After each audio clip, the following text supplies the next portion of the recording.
Bom dia, a paz, tudo bem com vocês? Como vocês estão? Vamos falar do amor do Senhor? Amém? Que nessa manhã a palavra do Senhor Jesus possa entrar na sua casa, no seu coração, na sua família, fazer morada eterna. Que o Senhor Jesus venha trazer paz, alegria, prosperidade, muita saúde para dentro do seu lar. Amém? E a mensagem que eu trago para você é sobre obediência. Como é bom a gente andar em comunhão, em obediência com o Senhor, né? A vida se torna tão mais leve, a vida se torna cheia de harmonia, da graça de Deus, da paz, das consolações do Espírito Santo, quando você tem uma vida voltada para Jesus, quando você tem uma vida ali de obediência ao Senhor. Obediência é um princípio fundamental na vida de nós cristãos, né? Na vida de todo ser humano.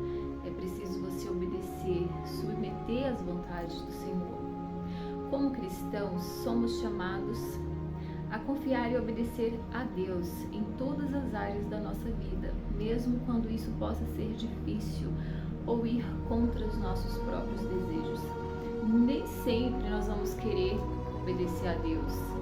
Não é fácil, mas quando você tem ali um pensamento voltado para o Senhor, para as coisas do Senhor, fica mais fácil você obedecer a Ele e a submeter às vontades do Senhor. Vamos ver aqui alguns exemplos de obediência a Deus. Amém? Filipenses capítulo 2, versículo 8 diz assim: E achado na forma de homem, humilhou-se a si mesmo, sendo obediente até a morte e morte de cruz. Quem foi esse? Foi Jesus, né? Ele deixou toda a sua glória, toda a sua excelência, né, para vir na terra por amor a nós, para ouvir, para obedecer ao chamado do Senhor. Então Jesus, ele tinha uma missão. Qual foi a missão dele? Vir na terra, morrer, né, ser crucificado por amor a nós. Ele obedece a Deus, ele vem na terra como ser humano, deixa toda a sua glória, vem como servo para cumprir uma missão, para executar uma missão. Ele tinha uma missão aqui na terra. Então, olhando para a vida de Jesus hoje, a gente percebe que nós não estamos aqui à toa, em vão. Não.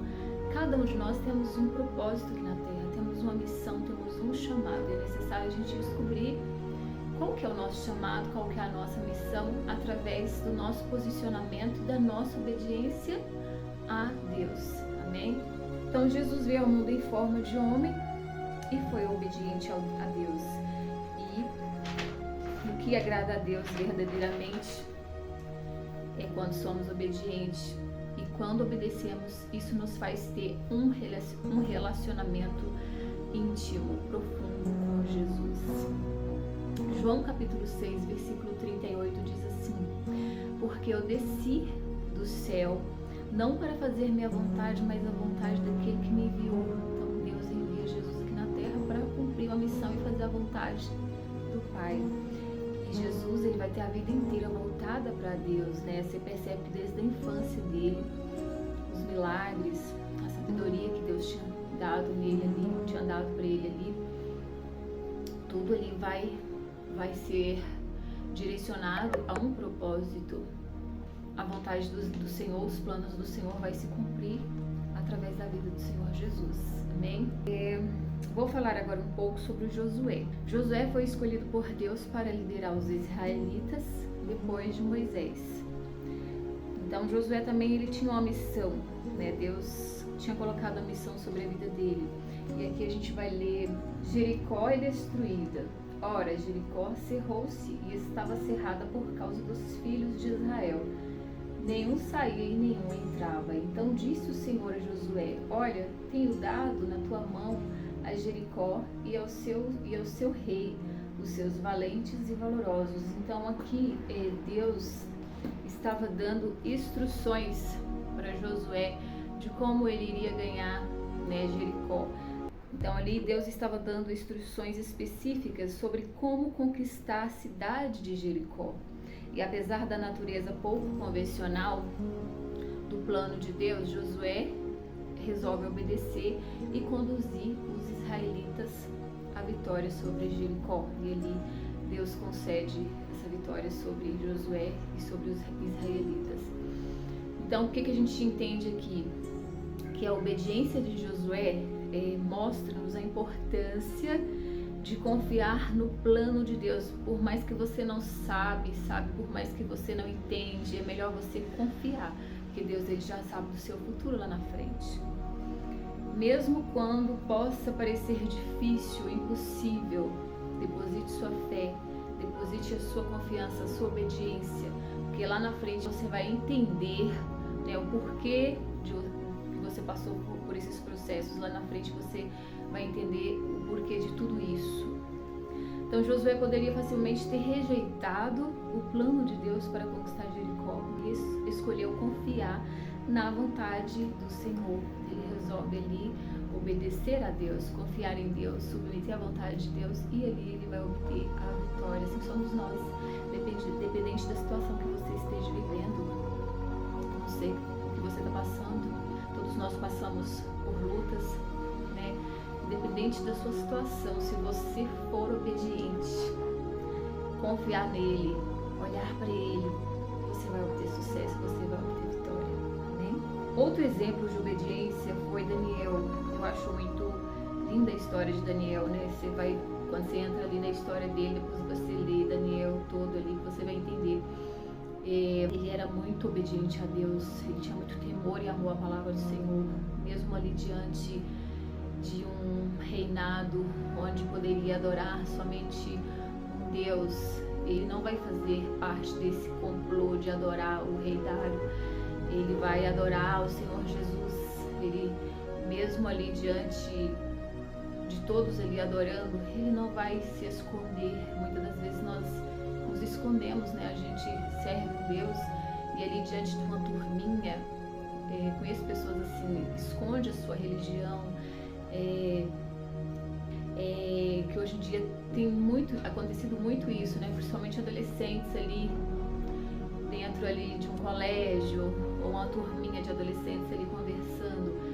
Tem pessoas que têm vergonha de declarar sua fé, e a gente não pode ter vergonha de declarar a nossa fé, a nossa obediência a Deus, o nosso temor a Deus. A gente não pode se espelhar naquela turminha ali de adolescente ou naquele amigo ali de um trabalho porque ele faz isso e você não faz. E você não pode se reprimir por causa da sua fé. É naquele momento que Deus te prova e te testa para ver se realmente você é obediente a Ele, para ver se realmente você está com o coração voltado para as coisas dEle, né? Às vezes o Senhor nos coloca assim. Eu já me passei diante de situações ali onde eu estava com uma turma ali num determinado local de trabalho e as pessoas falavam: à noite a gente vai sair para beber, para fazer isso, e eles fumavam e tal, e eu não me sentia reprimida. Eu demonstrava assim, para a glória do Senhor, que eu era cristã, que eu amava os meus princípios, e eu não me sentia rejeitada, pelo contrário, sabe? Eu tinha vontade de falar do amor de Jesus para aquelas pessoas, para ganhar elas para Jesus. E muitas das vezes existem pessoas que se reprimem, né? Foge do chamado do Senhor ali, tenta se igualar ali, né? E a gente tem que fazer a diferença entre certos ambientes, certos lugares, amém? Vamos ver aqui, Daniel continuou a orar a Deus, apesar de um decreto do rei Dário, de que qualquer um que fosse pego orando a qualquer deus, exceto o rei Dário, seria julgado na cova dos leões. Apesar do perigo, Daniel escolheu obedecer a Deus e não aos homens, e foi milagrosamente salvo da cova dos leões. Então ali ele não escondeu sua fé, ele não escondeu o Deus dele que ele servia, ele continuou a adorar. Daniel tinha uma luz tão forte que os sacerdotes olhavam para ele e tentavam encontrar algum erro nele para poder tirar ele daquele lugar, porque o rei Dário já via nele, em Daniel, como um governador, como uma pessoa ali, né? Uma pessoa bem sucedida. Então o rei Dário já enxergava, e os sacerdotes, com inveja, queria encontrar erro em Daniel. E qual que é o erro que eles vão encontrar em Daniel? Sobre a fé dele em Deus, porque ele adorava a Deus. E ali eles vão decretar uma lei de que não pode adorar outro Deus a não ser o rei Dário.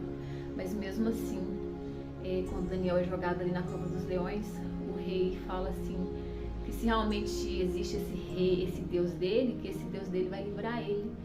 ali naquela cova dos leões, e realmente o Senhor Jesus entra ali e dá um grande livramento para Daniel. E Daniel vai ser honrado e exaltado ali naquele palácio. Então, a obediência de Daniel mostra-nos a importância de escolher e obedecer a Deus, mesmo quando isso possa resultar em perseguições. Porque o Evangelho vai gerar perseguição, vai gerar confronto, né? O Evangelho não é mil maravilhas. Eu sirvo a Deus e as pessoas vão me aceitar. Pelo contrário, né? Às vezes as pessoas nos olham ali com um olhar de rejeitamento devido à nossa fé em Deus, devido a gente falar tanto do amor de Jesus. Tem pessoas que rejeitam, né? A gente não pode esconder a nossa fé, aí que a gente tem que proclamar mesmo e tentar ganhar essas pessoas para Jesus.